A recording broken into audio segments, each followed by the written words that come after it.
Yes, igitondo cyiza, igitondo cy'umugisha kuri we muntu ubasha kuba ugenda udukurikira uri mu bice bigiye bitandukanye. Biraterwa n'ingengabihe yaho udukurikira uherereye. Nyaboneka rero nta kindi wowe usabwa uretse kubana natwe ukanda like, subscribe ubundi tukajya tubana gatanu kuri gatanu hano mu makuru yacu.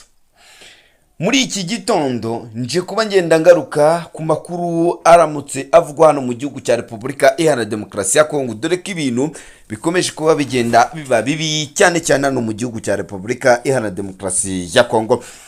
Mu mujyi wa Goma abaturage batuye hano mu mujyi wa Goma cyane cyane hano mu bice byo mu birere bakaba batangiye kugira impungenge zikomeye cyane n'ubwoba bwinshi. Ku munsi w'ejo hari ibitendo FARDC yongeye gukorera mu mujyi wa Goma hano rwagati. Turaza kuba tugenda tubigarukaho aho abaturage batangiye kugenda bagira ubwoba bavuga bati ibi bitero nono turabikizwa n'iki. Byose turaza kuba tugenda tubigarukaho gatanu kuri gatanu. Ndaze kuba ngenda mva hanga kuri ibi bitero bya Goma, nyaboneka nhite nkomereza ahangaha n'ubundi ku kibuga cy'imirwano muri Uvira ibintu naho bikomeje kuba bigenda bizamba. Maginga yangaya hakaba haramutse imirwano hano mu mujyi wa Uvira aho inyeshyamba z'umutwe wa MA23 zatatse abarwanyi ba Wazalendo n'inyeshyamba zifite gahunda yo kuba zakwigarura uduce twa Uvira mu buryo bwo kwinjira hano mu mujyi wa Uvira. Amakuru avuga ko hari abantu baje kuba bagenda bagwa muri iki gitero cy'izinyeshyamba za MA23 hano mu mujyi wa Uvira. Turaza kuba tugenda tubigarukaho gatanu kuri gatanu. Ndaza kuba nongera ngaruka hano muri Walungu naho inyeshyamba z'umutwe wa MA23 zikaba zamaze kuba zigenda zikuramo akazo karenge zerekeje byose ndaza kuba ngenda mbigarukaho gatanu kuri gatanu. Ndaza kuba ngenda ngaruka ku by'ibiganiro Leta Zunze Ubumwe za Amerika hari icyo zivuga kuri ibi biganiro bigiye kuba bigenda biba kuyu munsi wa mbere ku itariki 14 dore ko ibiganiro byimukiye. Katari iraza kuba yitabira ibi biganiro mu gihe iri mu rugamba rwo kuraswaho ibisasu bikomeye cyane. Iritabire ibi biganiro ikoresheje mu buryo bwa video. Yavuze iki? Byose tugiye kuba tugenda tubibanamo gatanu kuri gatanu. Mvuye ahangaha kandi ndaza guhita ngaruka ku bantu 67 nibo bamaze kuba bagenda bapfa hano muri Kivu y'Amajyepfo. Aba 67 bapfuye kubera iki? Byose ndaza kuba ngenda mbigarukaho gatanu kuri gatanu. Ndaza guhita mva ahangaha kandi nerekeze hano ku kibuga cy'imirwano hano mu Ndondo. Abarwanyi b'inyeshyamba za MA23 mu rugamba bakomeje ko bagenda bahanganaho n'igisirikare cya FARDC ndetse n'ingabo z'abarundi. Bigeze dore ko hasohotse update cyaho zivuga ko abasirikare b'abarundi bongeye kuba bagenda bakora ibitangaza no kuri iyi mirwano iri kubera hano mu misozi miremire y'Umurenge. Ni mu gihe kandi Perezida w'u Rwanda yashimiye mugenzi we watsinze amatora mu yindi manda yiwe. Ndaza kuba ngenda ngaruka kandi kuri Amerika yiyemeje gufunga ibyambu byose bya Iran harimo na Hormuz. Ubona ko ibintu nyabonekaho kugira ngo byorohe kubijyanye na petroli nibwo bigiye kuba bigenda bikomera. Ikinyamakuru Al Jazeera cyagize icyo kigenda kivuga kuri ibi bya Amerika ndetse na Iran. Turaza kuba tugenda tugarukaho. Nyaboneka rero nyemerera nimba rwa mbere ugeze hano reba hano wanditse ijambo like na subscribe ugenda urikanda ubundi tujye tubana gatanu kuri gatanu mu makuru yacu abagiye agezweho. Nihuta rero cyane reka mpite nihuta njye hano mu gihugu cya Repubulika Iharanira Demokarasi ya Kongo hano mu mujyi wa Goma. Uyu ni umujyi umaze igihe kinini ukotorwa n'inyeshyamba z'umutwe wa MA23 nyuma yaho izi nyeshyamba zije kuba zigenda zifata uyu mujyi. nyuma y'ibitero bikomeye cyane byagiye bikunda kuba bigenda biba muri uyu mujyi by'abarwanyi b'inyeshyamba za M23 nyuma y'aho bagiye bawufata. Ngira ngo muribuka ko igihugu cya Repubulika na Demokarasi ya Kongo cyane cyane guverinoma iyobowe na Perezida Antoine Felix Tshisekedi Tshilombo yagiye igaba ibitero mu bihe bigiye bitandukanye hano mu mujyi wa Goma. Ku munsi w'ejo mwijoro hasaga ku masamo ya z'ijoro ndetse na saa 12 ibi bitero byabaye cyangwa se izi drone zitagira abapiloti zazengurutse hano mu mujyi mu kirere cy'umujyi wa Goma, dore ko bamwe bavuga ko zanaciye hano muri quartier zo mu birere nkuko twaje kuba tugenda tubikesha imboni yacu, ariko zizenguruka ishuri ebyiri zihita zigendera. Bamwe mu batuye hano muri ibi bice bakaba bafite impungenge bavuga bati ni ibitero byongeye kuba bigenda bigaruka hano mu mujyi wa Goma, dore ko no mu minsi yashize ubwo hazaga kuba hagenda haraswa n'umwe mu bayobozi b'umuryango mpuzamahanga w'umufaransa, hari harabanje kuba ibitero cyangwa se kurekinga akwiza indege zitagira abapiloti z'igisirikare cya Repubulika na Demokarasi ya Kongo FARDC. Ku munsi w'ejo rero ubwo zazengurukaga, bamwe mu baturage bamwe bakaba bahise batangira no kuba bagenda bajya kwihisha, bari bazi yuko ngo zije kurasa ariko ntizigize zirasha, bityo rero bakaba bafite impungenge bavuga bati igihe icyo ari cyo cyose hano mu mujyi wa Goma haraza kuba hongera hagenda hatakwa. Nta kinyeshyamba z'umutwe wa M23 zari zabasha kuba zigenda zitangaza kuri ibi bitero, ariko ngira ngo kubatuye hano cyane cyane hano mu birere bo bagiye bazibona kuri ayo masaha nagendaga ngarukaho. Mvuye ahangaha kandi reka mpite nihuta nerekeze ku kibuga cy'imirwano hano mu mujyi wa Uvira. Mu mujyi wa Uvira ibintu ni byoroshye cyane nyuma yaho abawazarendo baje kuba bagenda bigabanyamo ibice bakerekeza hano mu mujyi wa Uvira, ndetse baniha n'inshingano inyeshyamba z'umutwe wa M23 zikaba zagerageje kwataka hano muri Uvira.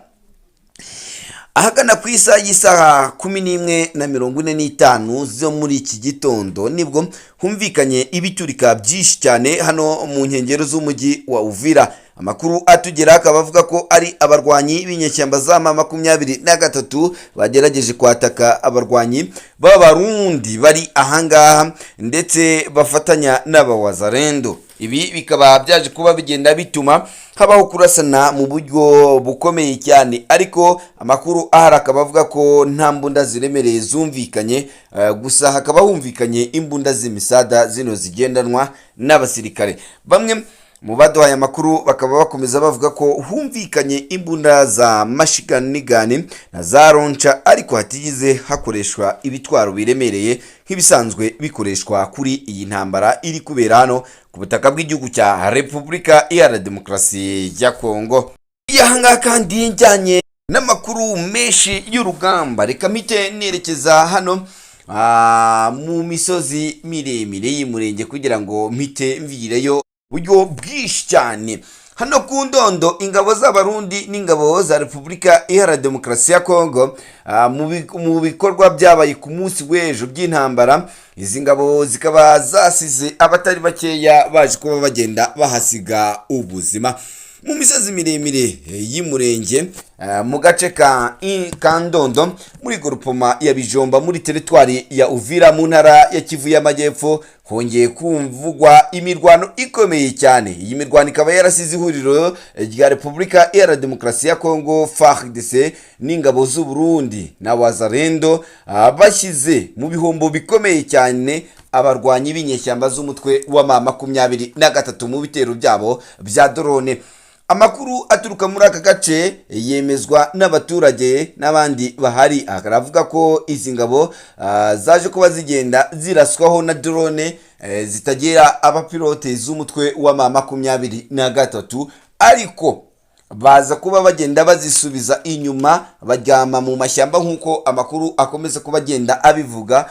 Ubwo izi ngabo z'umutwe wa M23 zasukaga ibi bisasu bya drone zitagira abapilote, zikaba ngo zizeye yuko zaba zahabije umwanzi. Nk'uko amakuru atugeraho akaba avuga ko baje kuba bagenda bakoresha abandi barwanyi bo ku butaka batwirwaneho n'inyeshyamba za M23 kugira ngo babashe kuba bagenda gucaginga banareba ababa barokotse.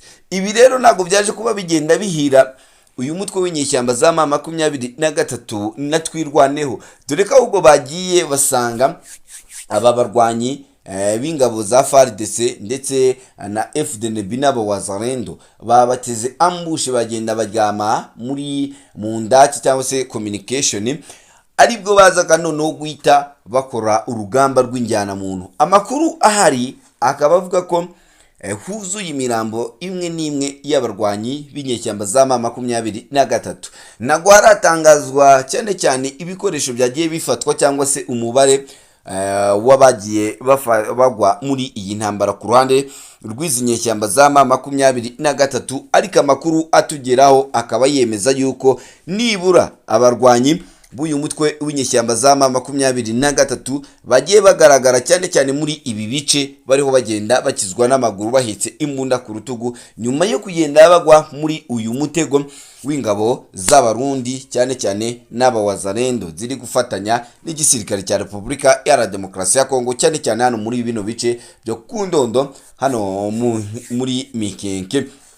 Ntago ari ubwa mbere kandi umubare nyawo w'abahitanywe cyane cyane wabo utari wavugwa, dore ko ari iminsi myinshi maze igenda iba ahangaha muri utu duce hakomeza ko bahagenda havugwa imirwano ikomeye cyane hagati y'abarwanyi b'inyeshyamba z'umutwe wa M23 n'ingabo za Repubulika ya Demokarasi ya Kongo, dore ko hari kugaragara ubwiyongere cyane cyane bw'imirwano ikomeye nyuma yaho ingabo z'abarundi shyashya zatorezwaga mu ishyamba rya Kibira zimaze kuba zigenda zinjira ahangaha ku butaka bw'igihugu cya Repubulika ya Demokarasi ya Kongo. Tukaza kuba tugenda tubona impinduka nyinshi kubera ko uraza kuba ugenda usanga bamwe mu barwanyi b'inyeshyamba za M23 bimwe mu bice bagiye bagenda bakunda kuba bagenda babivamo nta mirwano ibaye, ahubwo bajya kuba bakwiregurupa bajya kuba bagenda biteranyiriza mu bindi bice kugira ngo barebe yuko hagenda habasha kuba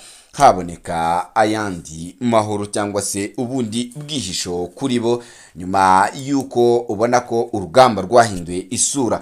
Ibi bigahita bijyana nuko rero aba barwanyi baherutse kuba bagenda bikura hano muri teritwari ya Warungu. Muri Warungu bakomeje kuba bagenda berekana yuko nyaboneka bari kuba bagenda bayivamo cyane cyane, dore ko ku munsi w'ejo haje ko hagenda hagaragara izindi modoka zigera muri 3 z'abarwanyi b'inyeshyamba za M23 bari kuri hano muri Warungu baje kuba bagenda bava muri aka gace. Abarwanyi benshi bakaba bari kwerekeza hano muri Warikare nk'uko amakuru akomeza kuba agenda abitangaza, kandi yemeza yuko aba barwanyi batakiri muri Warungu mu birindiro bagendaga babarizwamo byose. Mvuye ahangaha kandi reka mpite nihuta cyane muri Kivu y'Amajyaruguru. Inyeshyamba za M23 bikaba bivuga ko zatwitsa amazu arenga 100 kuyu wa gatandatu tariki ya 11 Mata muri Rukweti muri Masisi. Iyi Masisi imaze igihe ivugwamo imirwano myinshi cyane ikomeye cyane hagati y'abarwanyi b'inyeshyamba za M23. Ikindi kandi iyi Masisi ikaba ikomeje kuba igenda igaragaramo ibice bigiye bitandukanye kuko aba barwanyi b'inyeshyamba za M23 ntago nubwo Masisi bahari ntago Masisi yose bayifite. Ibi bikaba n'ikibazo gikomeye cyane rero ku mutekano w'iyi Masisi kuko ubona ko hahora hagenda habamo impinduka nyinshi cyane cyane ziri kuba zigenda zivugwa muri ibingibi byose biba bikomeza kuba bigenda biba hano muri Masisi. Ibi ni mu gihe kandi hano mu gihugu cya Repubulika ya Demokarasi ya Kongo nibura abantu 67 nibo bamaze kuba bagenda bapfa hano muri Kivu y'Amajyepfo. Aba 67 bakaba barapfuye nyumaho umutwe w'inyeshyamba za M23 zigiye zifata ibice bigiye bitandukanye hano muri Kivu y'Amajyepfo. Kivu y'Amajyepfo muri teritwari zigiye zitandukanye abantu 67 barapfuye mu gihe hamaze kuba hagenda ahandura abantu 2600 byanduye indwara ya korera. nk'uko imibare y'ishami ry'ubuzima ry'intara DGPC yabisohoye muri iyi weekend, ikaba igaragaza ko iyi ntambara yatumye abantu bagenda baba impunzi benshi. Iyi ntara ikaba yarakiriye abantu 4,607 mu byumweru 14 bya mbere by'uyu mwaka w'2026. nk'uko ubuyobozi bw'ubuzima bwa Kivu y'Amajyepfo bubitangaza, uturere 23 tw'ubuzima twamaze kwibasirwa n'iki cyorezo cyakorera mu gihembwe cya mbere. Inzego z'ubuzima zivuga ko kandi ko abaturage serivisi z'ubuzima benshi bahura n'imbogamizi zitandukanye, harimo no kudashobora kubona umushahara wabo mu bindi bice bigiye bitandukanye kubera imirwano iri kuri ubu butaka. Mu gihe iki kibazo gihanganye nacyo, ishami ry'ubuzima mu ntara rirasaba abaturage kubahiriza ingamba z'isuku kugira ngo bahangane cyane n'izi ndwara zikomeje kuba zigenda ziba mu turere tw'ubuzima twibasiwe cyane cyane harimo Itongwe, Mwenga ndetse na Uvira ndetse na Ruzizi, dukomeje kuba tugenda tuberamo imirwano n'ubundi idashira hano ku butaka bw'igihugu cya Repubulika Iharanira Demokarasi ya Kongo. Mu yandi makuru, Perezida w'u Rwanda Paul Kagame akaba yifurije mugenzi wiwe amahirwe watsinze manda yiwe yindi yo kuyobora. Perezida w'u Rwanda Paul Kagame yashimiye mugenzi we Perezida Ismail Gorel watsindiye indi manda yo kuyobora igihugu cya Djibouti.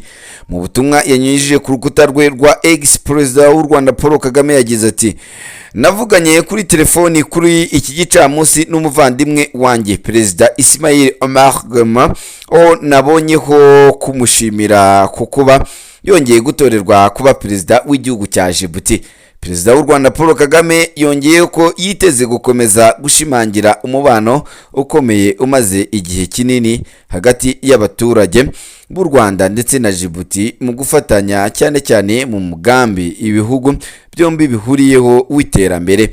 Kuri uyu wa gatandatu ushize nibwo Perezida wa Djibouti Ismail Omar Guelleh yatsinze amatora y'umukuru w'igihugu ku majwi 97.8 nk'uko byatangajwe na televiziyo na radio ya leta ya Djibouti, bimuhesha kumuyobora manda ya gatandatu yiyongera ku myaka 27 amaze ayobora igihugu cya Djibouti cyaha muri Afurika y'Uburasirazuba.